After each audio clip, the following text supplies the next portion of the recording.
Olá, tudo bem? Eu sou o Tom e estou te recebendo aqui na IBD, na Escola Bíblica Dominical da IEV, Igreja Evangélica da Viliara, em Osasco. Na semana passada, nós começamos um novo estudo, uma nova revista, uma nova jornada, cujo título é Examinai as Escrituras. Nela, nós vamos percorrer aí por 17 lições, um estudo aprofundado deste livro, desta, na verdade, biblioteca, onde o Senhor revela a sua vontade, onde ele se revela e ele revela também a história da salvação. A primeira aula foi muito especial na semana passada, com o convidado especial, primeiramente meu amigo, nosso amigo, pastor, escritor e professor de teologia, Hélio Clabono. A aula dele terá continuidade hoje, então nós ainda estamos na lição número 1. Se você ainda não assistiu, corre lá no YouTube, porque a parte 1 já está disponível. Hoje é a parte 2, onde a gente vai explorar a estrutura das escrituras, na parte 2, 3 e conclusão da lição dele. Você é muito bem-vindo e que essa lição te abençoe. Vem com a gente. Uma série de impérios. Se Israel some, né, aniquila Abraão, então Deus é mentiroso. Então você vai percebendo que essa aliança vai demonstrar a soberania de Deus. Por isso que o Jeremias vai dizer que Judá é o vermezinho de Jacó.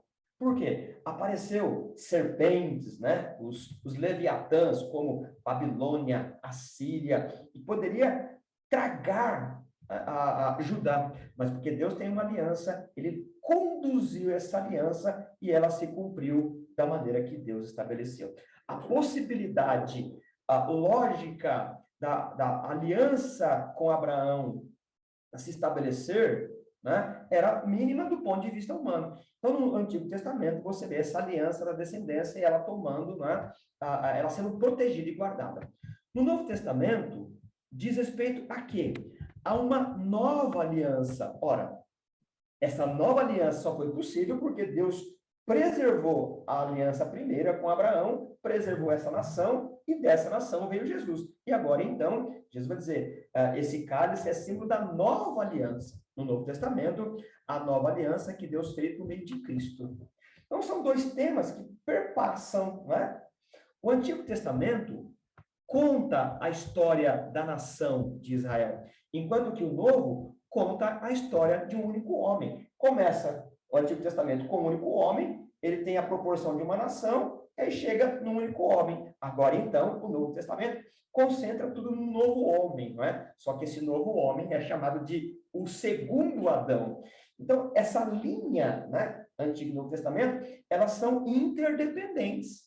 Você tem uma compreensão teologicamente coerente e lógica a partir da promessa, por exemplo, de Gênesis 15, de 12:1 de Gênesis, e ela vai sendo desenrolada, e aí você percebe o quê? Soberania de Deus.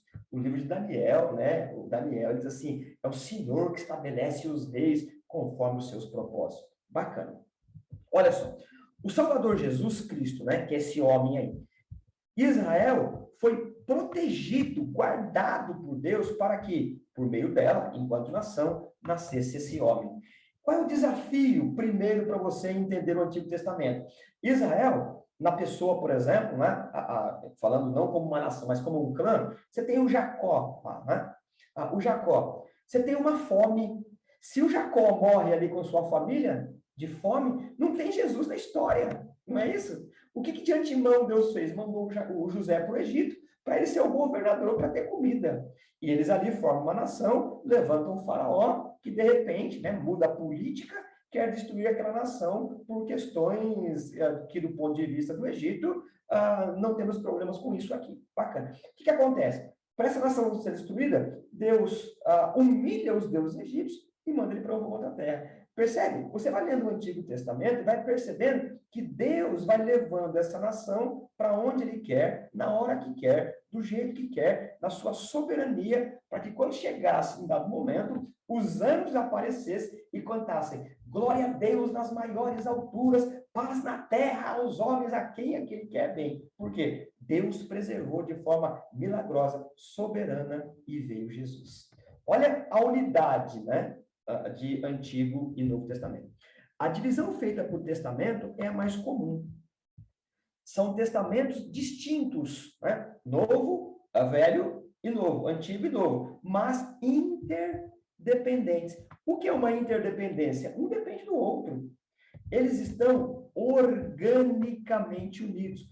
A ideia de orgânico vem de organismo, né?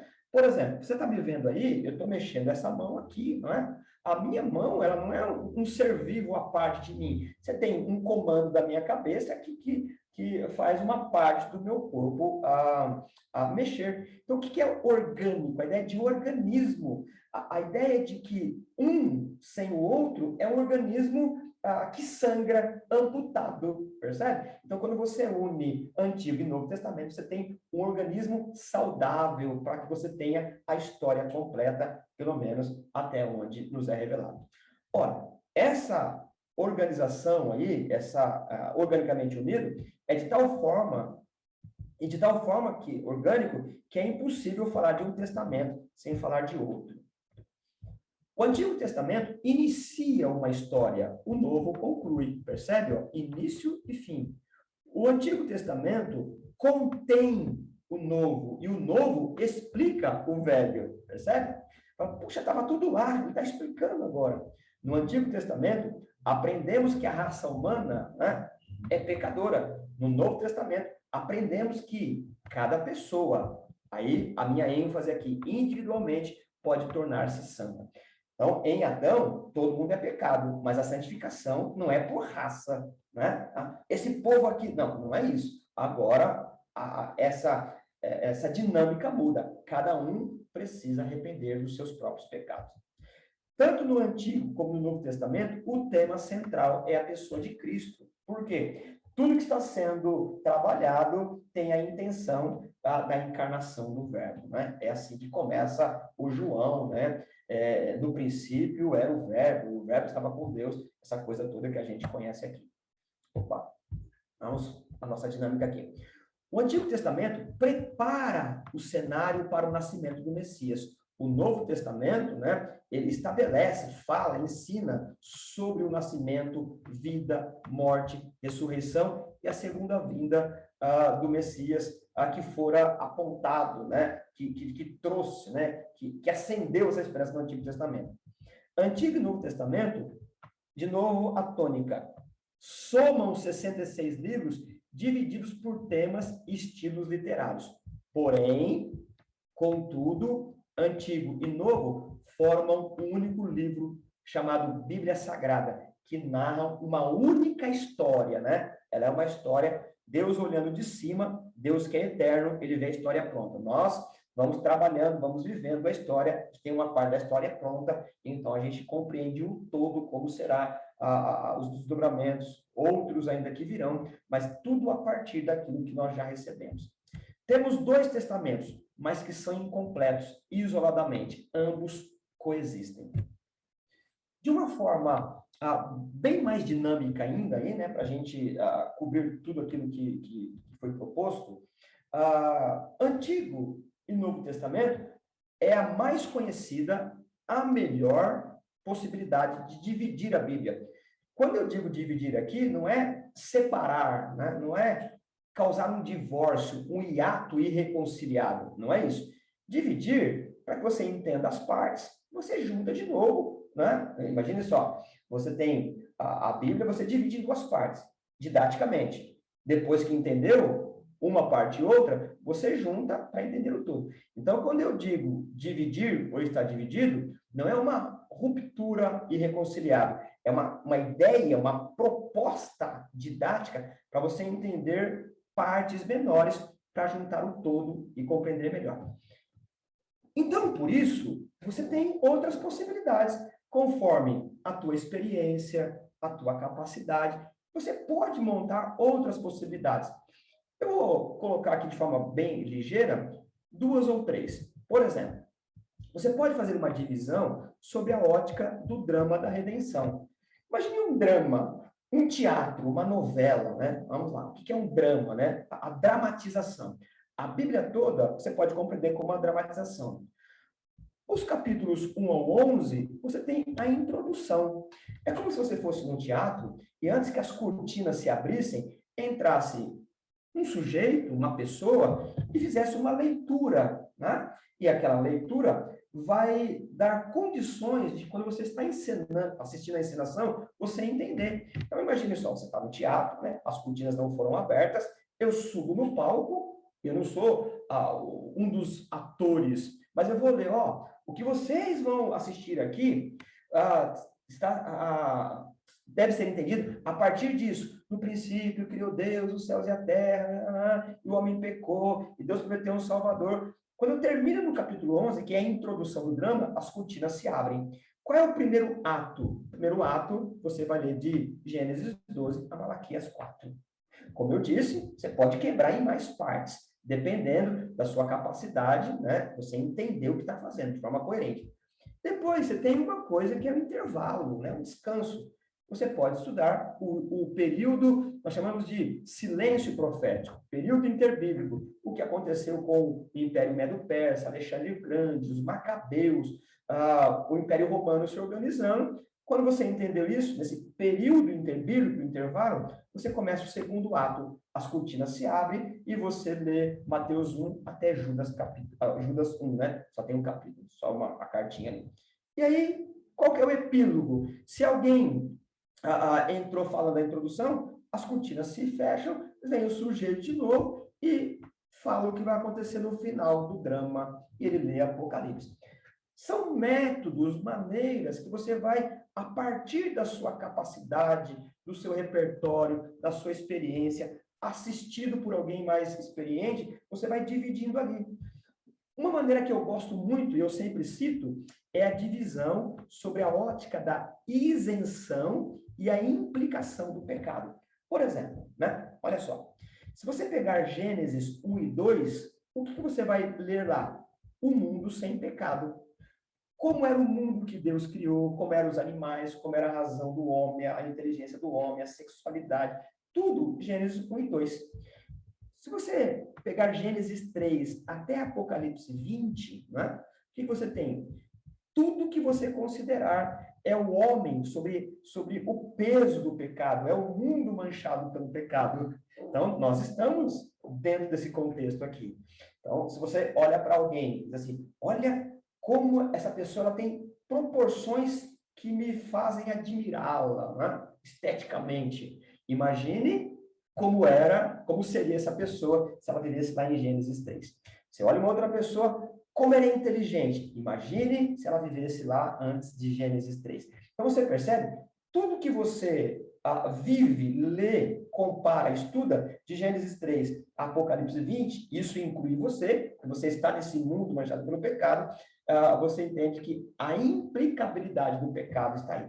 Por isso que você não tem controle sobre as suas emoções, você depende do Espírito Santo, da santificação, por isso que você tem isso, por isso que tem aquilo, por isso que a coisa acontece. Agora, como que a coisa será? Você toma Apocalipse capítulo 21 e 22, é o mundo sem pecado. Percebe? Você pega a Bíblia toda, a convencional, Antigo e Novo. Mas se você tiver um panorama da Bíblia, Gênesis, Apocalipse, os primeiros 2 capítulos e os últimos 2 capítulos, os 2 primeiros de Gênesis e os 2 últimos de Apocalipse, você vai ver como era e como será o mundo sem pecado. E tudo no meio é o mundo com pecado. Percebe? São métodos para você ir estudando a Bíblia que você pode criar ou aproveitar de pessoas que são mais experientes. Por fim, né, só para que a gente tenha mais um modelo, você pode criar sobre a ótica da divisão dos principais personagens. Eu criei aqui, muito rapidinho, você pode criar de outras maneiras. Primeira história, de Adão a Abraão. Segunda história, de Abraão até Cristo. E terceira história, de Cristo e da igreja. Então, você pode ir quebrando, né? De forma coerente, sem sangrar o texto. Se precisar de ajuda de alguém mais experiente, você vai... Como é que eu posso estudar essa porção aqui? Agora, sempre é importante estudar uma unidade. Nós chamamos isso de unidade exegética. Vai pegar um texto fora do contexto e sair lendo aí. Por isso que, quanto mais repertório teológico, escriturístico, quanto mais orientação você tem, mais você vai ter competência de criar uma estrutura bíblica para você estudar os temas, né, e aproveitar cada vez mais. Bacana? Terceira parte, nossa última parte aqui, né? Já tem um tempo considerável aí. Vamos lá para a nossa terceira parte.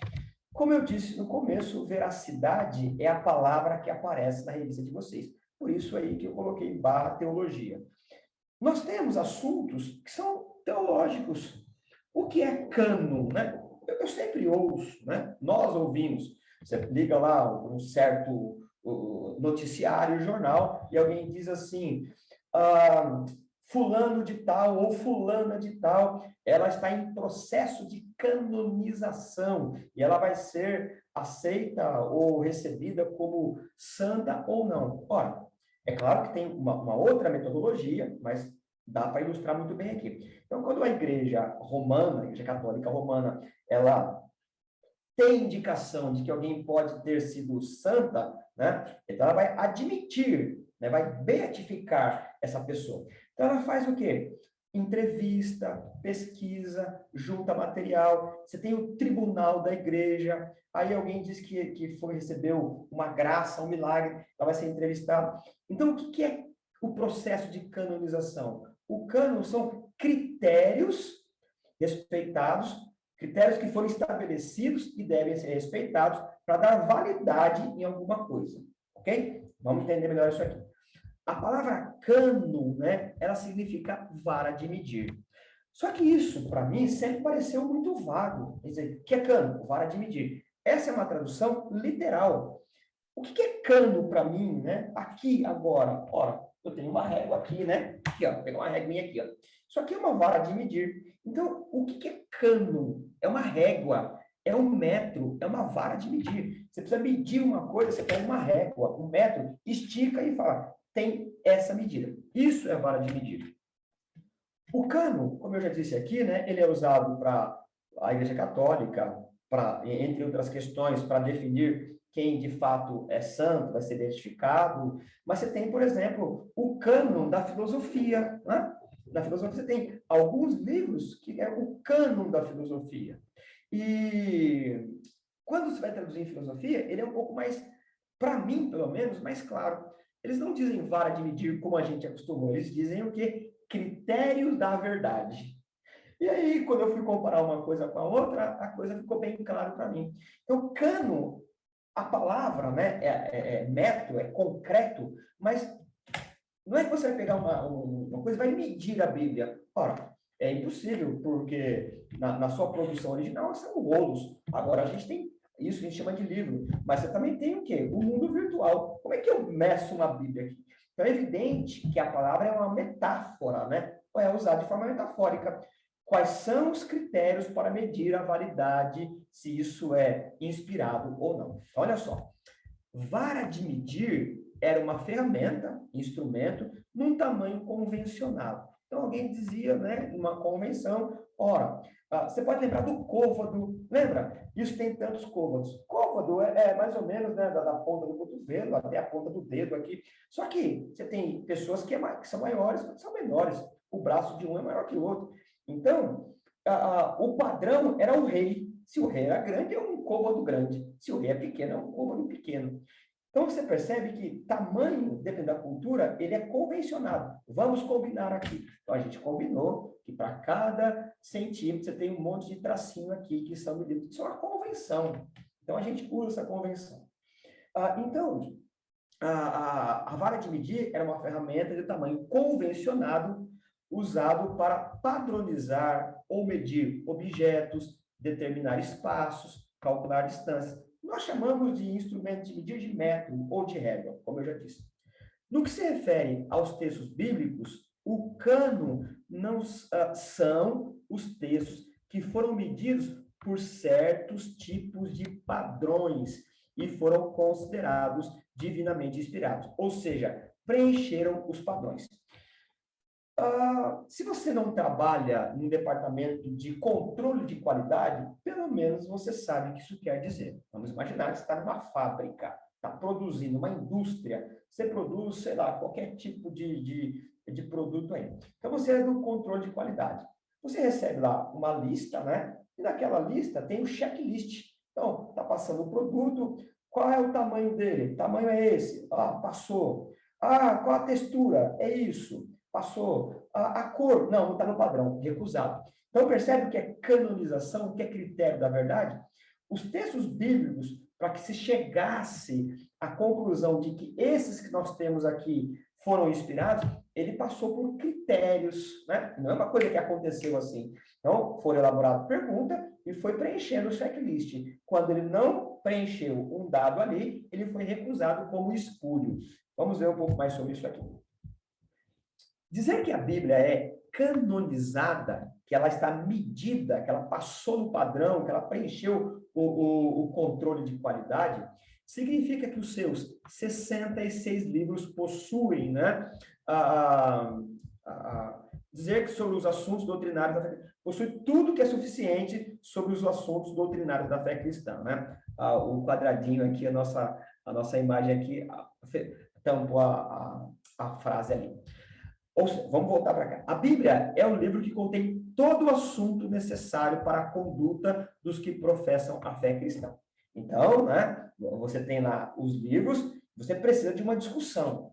Por que você precisa de discussão? Vai aparecer aqui na outra slide, mas já vou adiantando.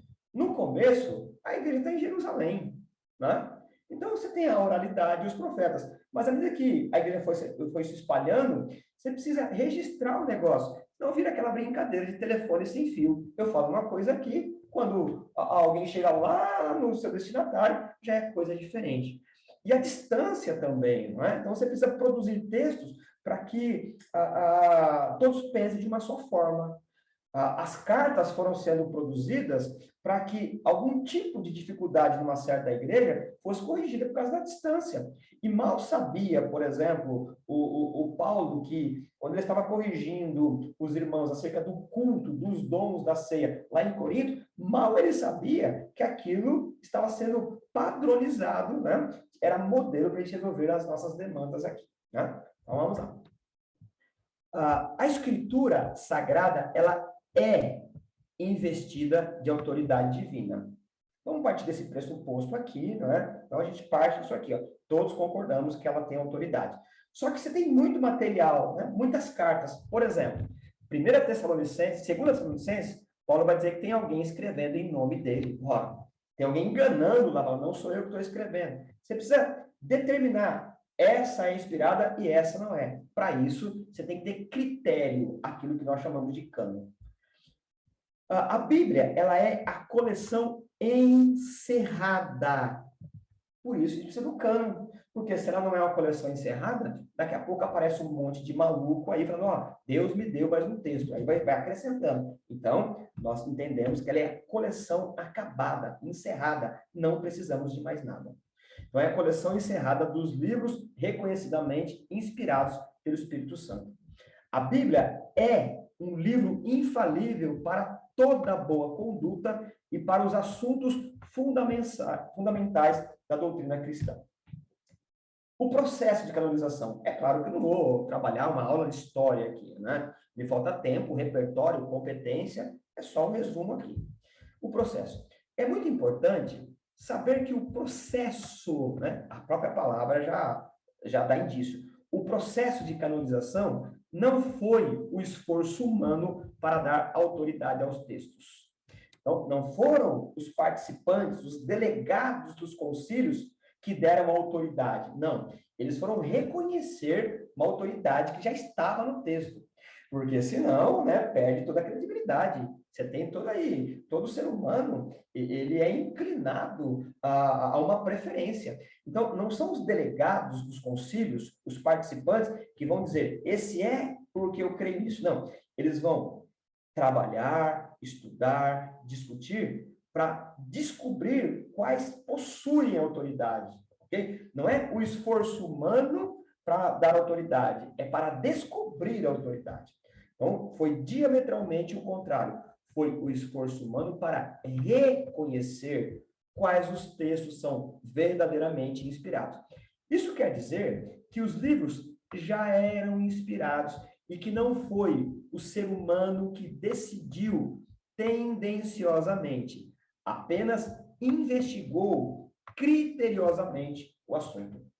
É fundamental sabermos que o processo de reconhecimento canônico foi demorado e sem o auxílio do Espírito Santo haveria muitos erros, muitas injustiças.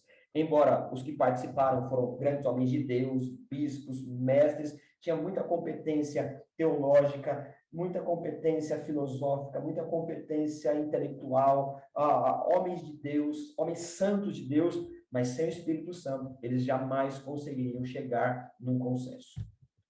No início, né, a história aqui bem reduzida, no início da igreja, os irmãos tinham apenas o quê? O Antigo Testamento, o testemunho, a oralidade para o fortalecimento na fé da evangelização. Você pega a igreja de Atos, por exemplo, lá, né, a igreja tem o Novo Testamento? Evidente que não, irmãos. Ela tem o Antigo Testamento. O Antigo Testamento a igreja recebeu, né? Não teve processo de canonização. Ela recebeu de presente, está aqui, ó, não precisa discutir. Todo o texto aqui, ele tá aceito como inspirado. Então, você tem a oralidade, o testemunho dos irmãos e o Antigo Testamento. Depois de um período, devido ao quê? Distância, muitas conversões, que os textos começaram a surgir. O primeiro texto que foi produzido e considerado inspirado é 1 Tessalonicenses, por volta do ano 38, 39, percebe? Então, só depois de um tempo, se você imaginar que a igreja ela surge ali no começo do ano 30, por ali, você tem um período que ela está crescendo, não é? E ela vai precisar de textos. Antes não tem o Antigo Testamento. Olha só, as cartas surgiram pela necessidade de sistematizar as doutrinas e pela inviabilidade dos apóstolos visitarem as igrejas com frequência. Então, o Paulo está em algum lugar, como eu citei, e aí alguém, sabe o que é, Paulo? A igreja de Corinto está dando problema. É problema na ceia, é partidarismo, é isso, aquele problema filosófico que eles herdaram de Platão, uma igreja grega, né, de cultura grega. Aí o Paulo escreve, olha, é isso, né? A nossa sabedoria, ela não é do mundo, mas é a sabedoria que vem de Deus, essa coisa toda. E o Paulo, quando ele escreve, ele tem um tipo de problema que está acontecendo na igreja, ele não pode ir lá. Sem saber, ele está produzindo material, né? Assessorado pelo Espírito Santo, ele está produzindo material que serve para a gente resolver um monte de problema. Isso é a assistência do Espírito Santo. Né? Todos os textos do Novo Testamento foram escritos antes de terminar o primeiro século. Se você considerar, alguns consideram Tiago, né? É difícil de colocar ali. Mas vamos do a priori, a partir de que Tessalonicenses, no final dos anos 30, foram produzidos ali. E o último é o Apocalipse de João. Então, nesse período curto aí, tudo que nós temos na Bíblia foi produzido nesse período, condensado ali. Ok? O que demorou foi o processo de canonização, ou seja, os textos existiam, circulavam, mas para decidir se eles eram inspirados ou não, esse processo demorou. Muitos escritos estranhos à fé circulavam entre os cristãos como se fossem apostólicos. Eu citei aqui um caso, 2 Tessalonicenses, Paulo vai dizer, tem carta aí como se eu tivesse escrito, não foi eu não. Tinha muitos assim, Evangelho de Maria, Evangelho de Tomé, Evangelho de Pedro, livros gnósticos, enfim, um monte de textos. Precisava separar o joio do trigo. Esse é o processo de canonização, essa discussão. Né?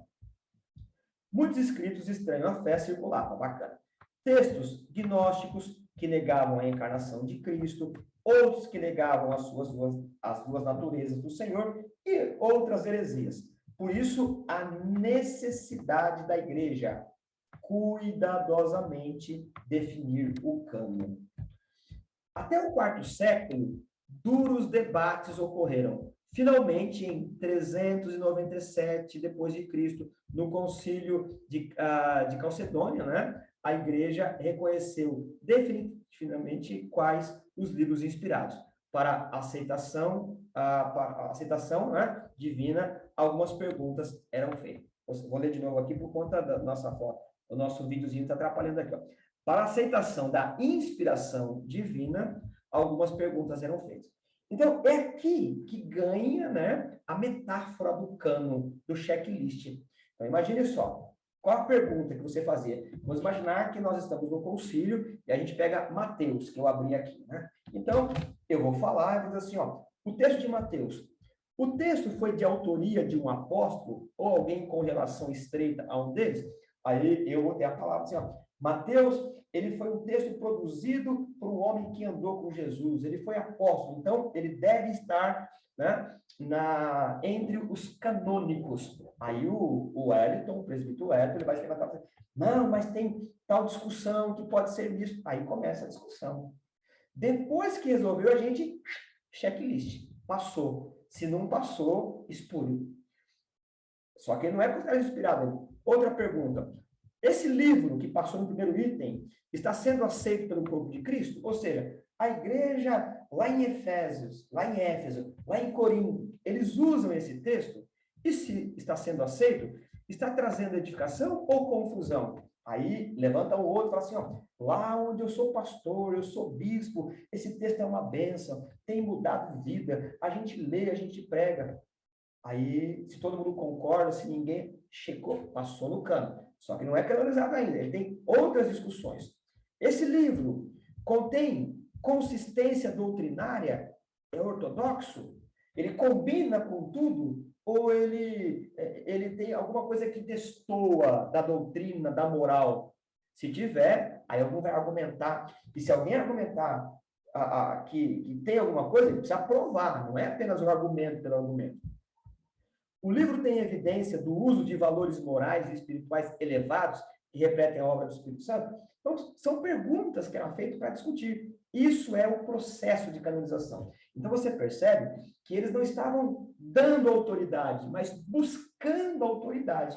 Então, quando algum era reprovado em algum item, ele era considerado como espúrio, não serve para a doutrina. Ele pode servir como história, pode servir como qualquer outra a evidência científica, vamos dizer assim, mas como doutrina, não. Quando bateu o martelo, é claro que a coisa não aconteceu assim, esses foram aceitos. Teve muita discussão, tanto que até o Lutero, né, dizia que Tiago era uma epístola de Paulo, de Palha, até resolver tudo isso. Então, é um processo que foi demorado e conduzido pelo Espírito Santo de Deus. Por fim, chegando ao final aqui, né, nosso tempo, cobrindo toda a matéria, precisamos de uma palavrinha, o que é inspiração. Inspiração, irmãos, não tem nada a ver, né, com vamos falar, hoje eu estou inspirado. Não, é uma palavra técnica aqui, né? O que é inspiração? Inspiração é o termo técnico que usamos para explicar a influência sobrenatural do Espírito Santo sobre os homens escolhidos a fim de registrarem de forma inerrante toda a vontade de Deus. Então, a inspiração não é roubar a capacidade do escritor, não é ele entrar em transe, né? Como a gente vê na psicografia do Chico Xavier. Ele entra em transe e vai escrevendo. Não, não é isso. O sujeito que recebe a inspiração, ele é preservado das suas faculdades mentais. Ele tem o governo de si. Sem que ele soubesse, o Espírito Santo está preservando ele de erros doutrinários, de registro. Por exemplo, imagine o Moisés, né? Falando do Antigo Testamento. Ele passando, atravessando o Rio Vermelho. Ou Paulo, na viagem, né, junto com Lucas, para Roma, que tem aquela tempestade. Ele não está escrevendo o texto, né? Imagina aquela chuva, né? Aquele problema de tempestade, ele registrando. Não, ele vai registrar depois. Só que ele tem que lembrar de fatos importantes, né? Algumas coisas foram deixadas de fora, evidente, mas ele vai lembrar de fatos importantes para que traga ali uma aplicabilidade que combine com a Bíblia. Então, é nesse momento que o Espírito está preservando o intelecto dele para que ele não cometa algum erro, para que não destoe, porque esse livro, na soberania de Deus, precisava fazer parte da história da igreja. Assim nas doutrinas, assim em todos os livros que aceitamos como inspirados. A questão da inspiração da Bíblia é fundamental. Olha só. Considerar a Bíblia como inspirada é fundamental, não é uma coisa de só menor importância. Ou ela é, ou não é. Se a considerarmos como produto somente da genialidade humana, então ela não passará de um livro comum. Tem muitos livros bons aqui, né? Eu vou citar alguns aqui. Confissões de Agostinho, Leviatã, Thomas Hobbes, do Contrato Social. Ixi, um monte de livro excelente. Só que é fruto da genialidade humana. A Bíblia, ela é fruto do gênio humano. Só que não é só isso. Entretanto, se considerarmos como palavra de Deus, como ela mesma afirma ser, então o padrão moral que ela apresenta é o padrão moral do próprio Deus. E aqui, se a gente pegar essa última palavrinha e amarrar lá no começo da aula, a gente tem qual a resposta. A gente começou dizendo que a Bíblia foi necessária porque nós perdemos nosso padrão moral com o pecado. Nós terminamos o quê? A Bíblia tem o padrão moral que nós não temos condições de recuperar por conta da nossa natureza caída. Se a gente quiser viver um pouquinho melhor, melhorar em santificação, para a glória de Deus, na relação um com o outro, nós precisamos considerar o quê? Não temos competência para gerir e governar nossa vida. Por isso nós temos o quê? A palavra de Deus para ser estudada, explicada, com o auxílio do Espírito Santo, melhorar o nosso caráter, viver para a glória de Deus, esperar o dia que Jesus volta e nos dá um corpo transformado. E aí, então, nós não vamos mais precisar da palavra de Deus. Mas, por enquanto, a nossa regra de fé, de prática, de conhecimento de Deus está aqui. Ela precisa ser pregada, ensinada, lida de forma devocional e de forma sistemática. Concluímos. Deus providenciou sua palavra, inspirando homens de acordo com a sua vontade soberana. Vontade soberana aqui é uma coisa maravilhosa, né? Deus tem uma vontade soberana e imutável.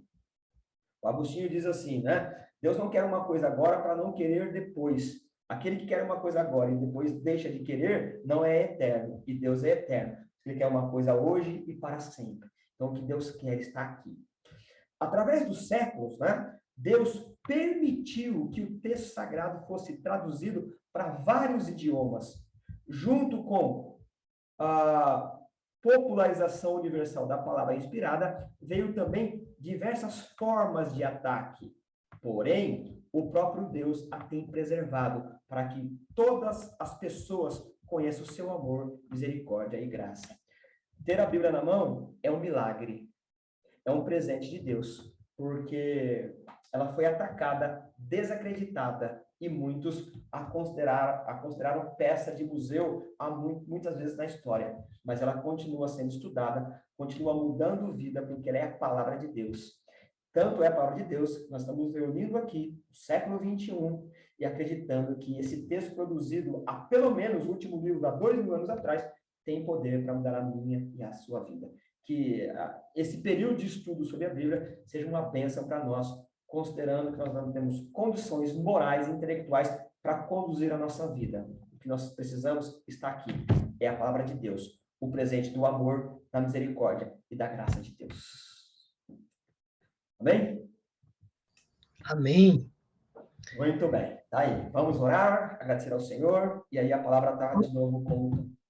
Te louvamos, Pai, pela tua graça e tua bondade. Não temos, Senhor, como expressar a gratidão que temos por ter recebido, Pai, a tua palavra. Isso por si só, Pai amado, é motivo de celebração.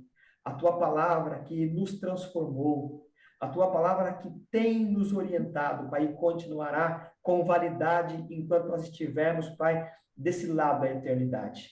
Obrigado pelo teu amor. Obrigado, Senhor, por ter um grupo que se interessa por ela. Isso também é um milagre, porque a nossa própria natureza a rejeitaria, mas o Senhor falou conosco, no íntimo do nosso ser, no segredo da nossa natureza, e nós recebemos a tua palavra e entendemos que a Bíblia Sagrada é o padrão da tua moral, é ela que nos conduz à eternidade, nos braços do Senhor, onde nós vamos, Pai, gozar de venturas eternas. Obrigado, Pai, por tudo que tem feito por nós. Nós oramos agradecidos em nome de Jesus. Amém. Amém. O professor, então, é contigo aí. Eu não tenho nada para acrescentar que vá melhorar ou enriquecer aquilo que você já compartilhou com a gente. Eu só tenho um apelo e um convite para fazer para quem está assistindo. O que aconteceu aqui nessa 1 hora que nós estivemos estudando e lidando com porções ricas, né, da palavra, de ensino, foi um esforço do pastor Hélio para condensar tanto assunto numa hora. E quando a gente estuda essas coisas, a gente percebe uma única verdade: o quanto nós não sabemos. E a palavra, o estudo da palavra de Deus, ela é uma coisa que nos liberta do espírito do nosso tempo, nos liberta ao conhecermos o padrão moral de Deus, da influência do pecado, e nos liberta da religião do homem. E olha, vou te dizer que não tem felicidade melhor do que viver nessa simplicidade, porque o estudo da palavra não nos torna em homens metidos, acadêmicos. Não, ela vai nos trazendo para a simplicidade da vida. Você vai se libertando de coisas que são peso e você vai viver na vida simples. Por isso eu tenho esse convite para você. Nós estudamos aqui, Você gostou? Mas eu te digo, o que nós comemos aqui foi uma refeição de entrada. Tem muito mais refeições dessa mesma fonte. Venha participar com a gente. Porque o que nós queremos nesses dias tão cheios de muitas verdades, né, entre aspas, né, de muitas filosofias, de muitas ideologias, como saber como viver, como praticar, no que crer, que padrões morais são esses que nós defendemos tanto, e que não defendemos apenas por ideologia política, nós defendemos porque acreditar que esta é a vontade de Deus. Aí sim se faz jus à palavra de defesa. Se não for isso, não faz sentido. Você está convidado a nessa jornada. São 17 viagens. Essa foi só a primeira. Que você seja abençoado com a palavra. Te agradeço mais uma vez, pastor Hélio. E que você compartilhe. É vídeo. Se você assistiu agora, você vai poder pegar esse link e compartilhar com outra pessoa. Deixe que outras pessoas também façam essa jornada. E que Deus nos abençoe, nos guarda e que essa palavra, que esse ensino nos motive a mergulhar cada dia mais na palavra de Deus. Que o Senhor nos abençoe. Tenha um bom domingo, ou seja lá qual dia você está assistindo, nos ouvindo. Que o Senhor abençoe a sua vida grandemente. Em nome de Jesus. Amém. Muito obrigado, viu? Minhas mãos são vossas mãos. Conte comigo aí quando precisar.